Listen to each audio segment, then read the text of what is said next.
Hey guys, it's Latula Arts and welcome back to my channel. Now, normally my content is typically just like redesigning bad doll maker characters that my friends make and send me, or redesigning bad old OCs of mine, things like that.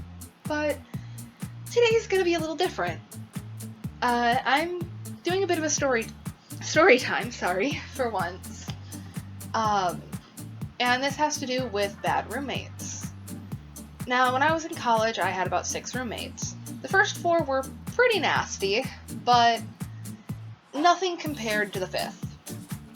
Now, this girl was not only an entitled food stealer, the kind who, despite the fact that I told her straight up, hey, if you're ever short on money and need to eat, just let me know what you're taking, in case I'm planning on making something with it. Or if you need me to buy you food, I can. But she would just kind of take and never tell me, so I'd be out of stuff all the time. But she also felt entitled to everything I owned. And for the first semester I lived with her, I shared a room with her because she had another roommate and it was her last semester of college. Now the other girl was fine. She kept to herself, fantastic, sold me a microwave and some lights for $10. Very nice person. But this roommate was completely bonkers, and that's putting it lightly. Now, like I said, you had your typical bad roommate stuff of food stealing and whatnot. She would also try to guilt trip me into giving up playing my video games so that she could play them. Which, you know, fine, if you want to play my games, that's fine and dandy, but if I'm in the middle of it, don't come up and go, oh, well, I had such a rough day, and yours couldn't possibly compare to mine, and I need this. Give it to me. You know? It's just...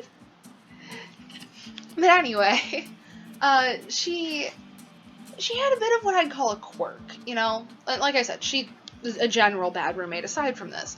Loud music late at night, wouldn't shut up, playing storm sounds throughout the night to the point where neighbors complained, almost ruining my D&D campaign, which I'll get into later.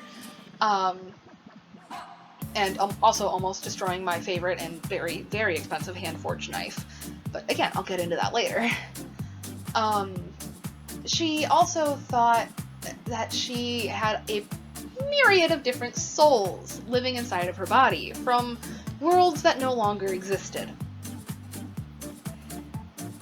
And I first found this out after moving in with her, when we were walking around campus. And she just kind of started giggling and swinging her legs out as she walked. And I looked over at her and I'm like, you good, roommate? And she cocks her head to the side, looks at me, and goes in the most shrill voice she could probably muster, "Hi, I'm Kyrie!" Yeah, like the one from Kingdom Hearts. And my initial reaction is self-preservation. Oh boy, this girl is crazy. But if I tell her that, she's probably gonna kill me. So I just kind of went along with it. I'm like, okay, where's roommate? And she goes, oh, she didn't tell you? There's lots of us. And she went into basic detail about essentially being from another planet, but I didn't get much more out of it before she kind of stopped in her tracks, blinked, and went, what were we talking about again? Back in her normal voice. And I told him, like, you claim to be someone else from another planet. And she goes, oh, one of them introduced themselves?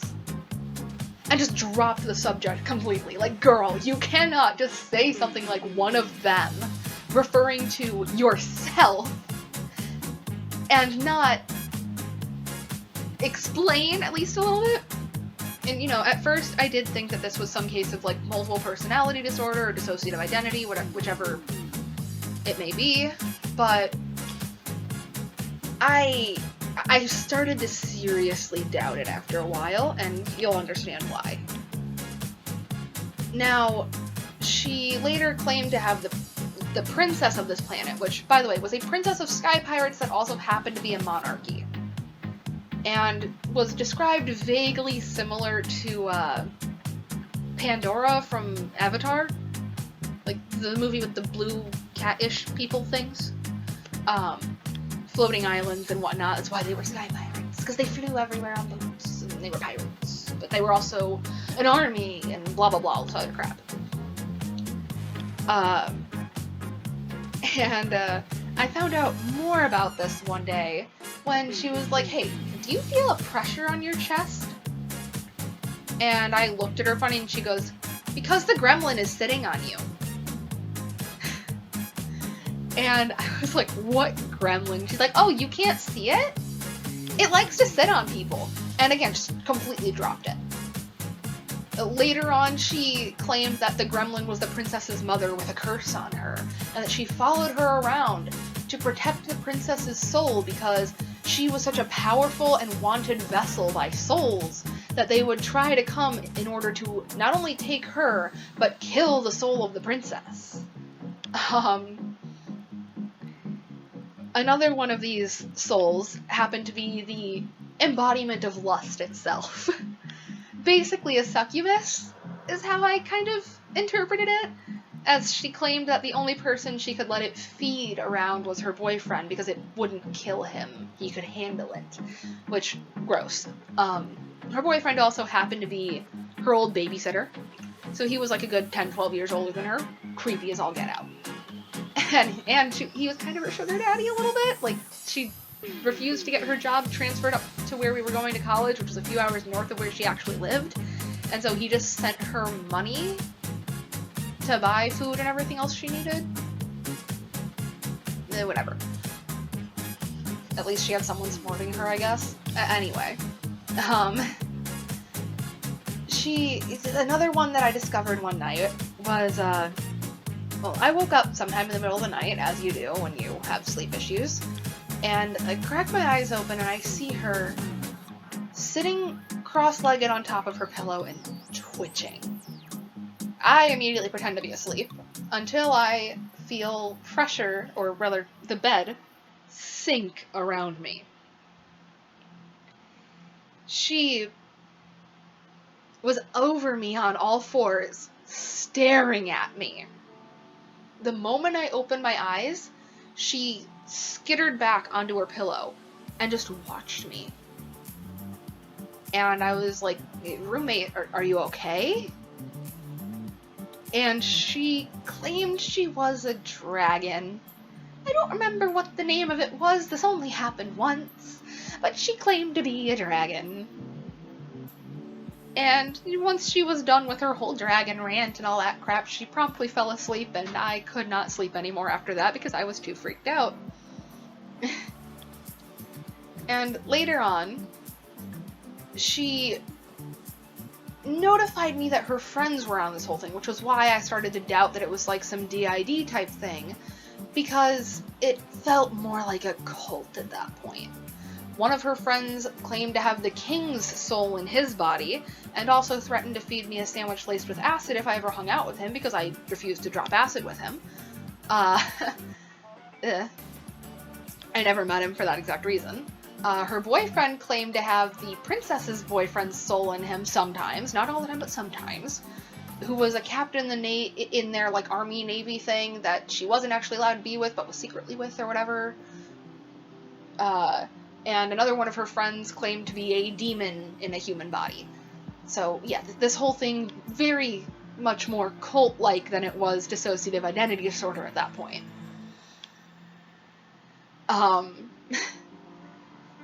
She also...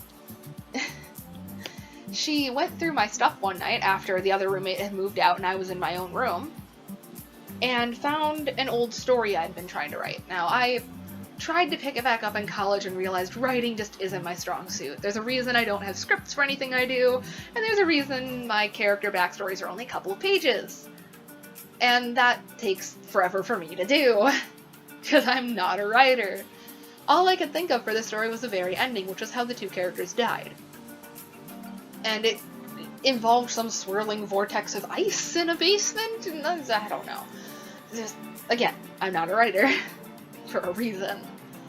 She found this and claimed that the princess knew this event and that it happened on her planet. and that one of their souls was inside of me, and I needed to help her recover her memories. And the princess remembered her name. And it started with a C, I think it was like Catherine or something. Anyway, I played along because I didn't want to deal with it. And that's, it was kind of on and off from there with the other souls that I had already met, so it's not anything super creepy after that. And I moved out not long after as well, due to these following events. Now, I work at a Renaissance fair, and I'm friends with a fantastic blacksmith. I actually share some of his stuff on my Instagram occasionally because he does amazing work. I've got a couple blades from him. And at the time, I had just finished paying off a beautiful hand-forged chef's knife with camel bone handle and everything. I still have it to this day. And this was 2016. Well, early 2017, actually, but I digress. A $260 knife. And I went home from Michigan to Illinois for 3 days. Now, she was also in the same program as me, so she had her own knife kit. And she knew that was the one knife that I was just like, please don't mess with it, please just leave it alone. I should have put it in my lockbox, because when I got home, not only was it sitting in a sink full of water the entire weekend, but there was a rust-like residue along the entire edge of the blade, as well as some spots on the sides. And not only was the blade chipped in one spot, but she managed to chip the camel bone on the handle. I was just absolutely devastated. I frantically messaged my friend and his wife. I'm like, hey, look, this is what my roommate did.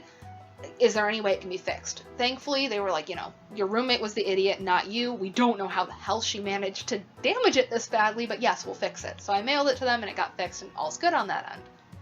But I never forgave her for that because it's like, it's the one thing I asked you not to do. And then the straw that broke the camel's back, aside from her, being super entitled in D&D, because we had to move my group, actually, when she quit, she claimed that any time that we were, giving her a hard time, like we did with anyone when they, rolled a nat 1 or something, we were just bullying her and being assholes, and she would throw a fit. And then she quit.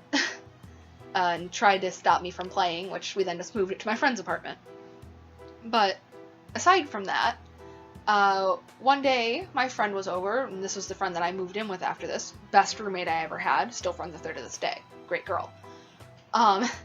She told my friend, is it bad that I hope Latula works all weekend so that I can have her stuff to myself? And I'm just like, you've got to be kidding me. Everything built up to this, I was done. And I left for work and got a series of, text messages from her. Are you angry at me? Blah, blah, blah. And I'm like, well, dude, yes, I'm angry. You don't say that kind of thing. And she tried to claim that it was my fault she was addicted to video games because she didn't have them as a child. And I let her play mine. So it's my fault. And when I told her I was moving out, she told me that I needed to leave every single thing I brought behind, or I was screwing her over, and I'm a terrible person for leaving because I know that she doesn't have anything, so I was doing this on purpose. Mind you, this girl did not bring a single plate, did not bring a single piece of silverware, cookware, anything. Didn't bring a TV, didn't bring game consoles, nothing. Literally everything in that apartment that was outside of her room was mine. And I wasn't just going to leave it behind. I'm not leaving you my Xbox because you claimed I'm an asshole who got you addicted to it. So I started moving my stuff out the next day and downstairs to my friend's place. And, she goes off at me and all this stuff. And throughout the rest of the time that I was at that school, I'd get glares from her and angry looks. And she would, if I went out the front door of the building while she was out there smoking, she would blow her cigarette smoke at me because she knew I was allergic. I'm asthmatic and I'm also allergic to tobacco itself. I break out in hives when I touch it. So I started having to use the back door of the building if I wanted to go anywhere while she was outside. But yeah, that is the gist of the story of the absolute worst roommate I ever had in my life.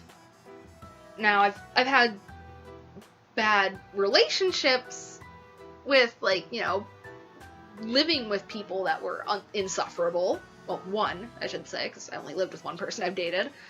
But this was the worst college roommate story that I have under my belt.